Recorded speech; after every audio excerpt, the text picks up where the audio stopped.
Olá, hoje o nosso papo é sobre um conceito que é, ao mesmo tempo, super fundamental e bem complexo na filosofia, a liberdade. A gente vai mergulhar fundo na teoria e na prática dessa ideia que move revoluções, define vidas e, claro, desafia o nosso pensamento. Para começar, a filosofia já chega provocando com umas perguntas bem diretas. A primeira é liberdade. Para quê? Sabe, qual é o propósito, o objetivo de sermos livres? A gente está buscando a felicidade, conhecimento ou é outra coisa? Logo em seguida, vem outra questão. Liberdade. De quê? A gente está tentando se livrar de quê exatamente? De uma opressão externa, tipo um governo autoritário? Ou será que é de regras sociais, das nossas próprias limitações, dos nossos medos? E para fechar, a pergunta que joga a gente direto no campo da ética e da política. Liberdade. Para quem? É um direito de todo mundo, universal? Ou é um privilégio só para alguns? Olha, só com essas três perguntas já dá para ver que liberdade não é uma resposta simples. É, na verdade, um problemão filosófico que a gente vai desvendar juntos hoje. E para a gente se guiar, o nosso roteiro vai ser o seguinte. Primeiro, uma viagem pela história desse conceito. Depois, vamos focar em três gigantes. Sartre e sua liberdade radical, Locke com a liberdade política e Habermas falando da liberdade pelo diálogo. E no final, a gente bota tudo isso na prática. Então, para a gente entender o que se pensa sobre liberdade hoje em dia, não tem jeito, a gente precisa olhar para trás. A maneira como esse conceito foi visto mudou e muito ao longo da história, acompanhando as próprias mudanças do pensamento humano. Lá na Grécia Antiga, por exemplo, ser livre era ser dono do próprio destino, era participar da política da cidade. Aí na Idade Média a coisa vira de ponta cabeça. Deus é o senhor do destino, mas ainda sobra pra gente o tal do livre-arbítrio, a chance de escolher entre o certo e o errado. Chegando na modernidade, o foco muda completamente e vai todo para o indivíduo, para os seus direitos. E o existencialismo, que a gente já vai ver, leva isso ao extremo dizendo que a liberdade é, na verdade, a nossa própria condição de existir. E se é para falar de liberdade radical, a gente tem que falar de Jean-Paul Sartre.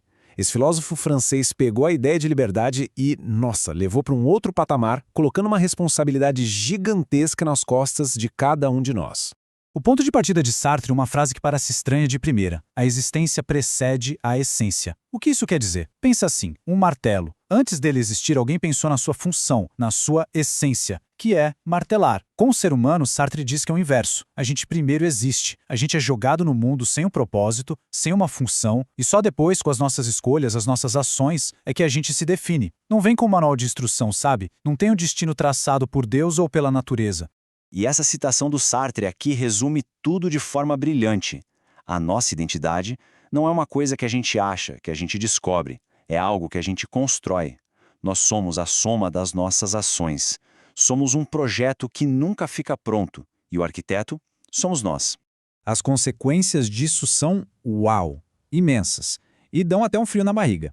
Primeiro, somos um projeto, sempre nos jogando em direção a um futuro que nós mesmos criamos. Segundo, não dá para fugir da escolha. Até quando a gente decide não escolher, isso já é uma escolha. E terceiro, e aqui o negócio fica sério, a responsabilidade é radical.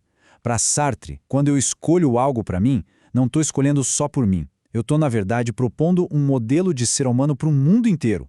É um peso danado. É por isso que ele fala que nós estamos condenados a ser livres.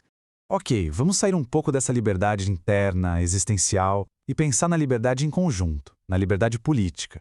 Afinal, como é que um monte de gente radicalmente livre consegue viver junto, em sociedade, sem que a liberdade de um atropele a do outro? A resposta para isso também foi mudando com o tempo. Esse slide aqui mostra uma diferença crucial. Para os gregos antigos, ser livre era participar das decisões da cidade, da polis. A liberdade era uma coisa pública. Já para os modernos, com as cidades crescendo, com a burguesia surgindo, a liberdade passa a ser outra coisa. É ter a garantia dos direitos individuais. Direito à propriedade, à religião, à opinião. O foco sai da vida pública e vai para a proteção da vida privada. E um dos grandes pensadores por trás dessa ideia moderna de liberdade foi o filósofo inglês John Locke.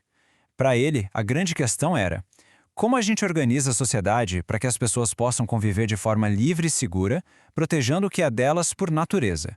Na visão do Locke, todo ser humano já nasce com certos direitos que ninguém pode tirar. São os famosos direitos naturais.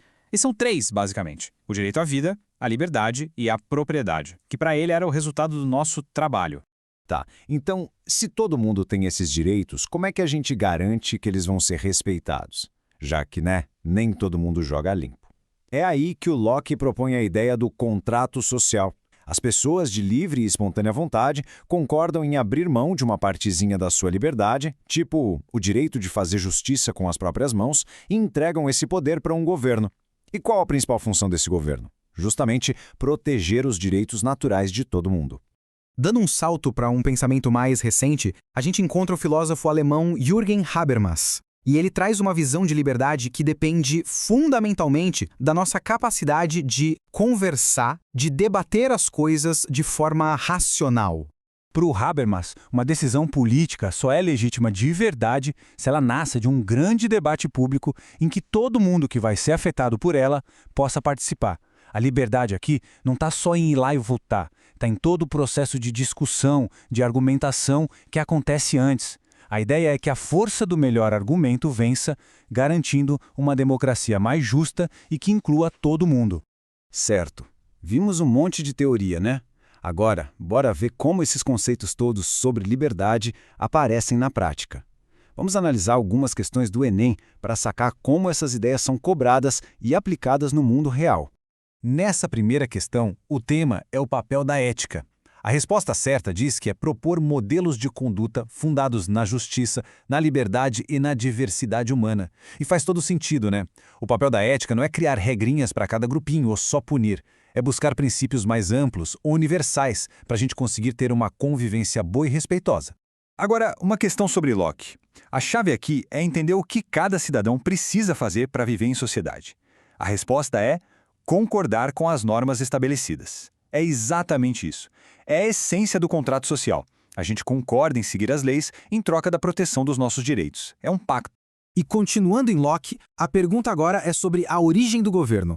A justificativa certa é que ele surge como uma proteção à vida, aos bens e aos direitos. Perfeito. A ideia é que no estado de natureza, sem governo, nossos direitos estão em risco.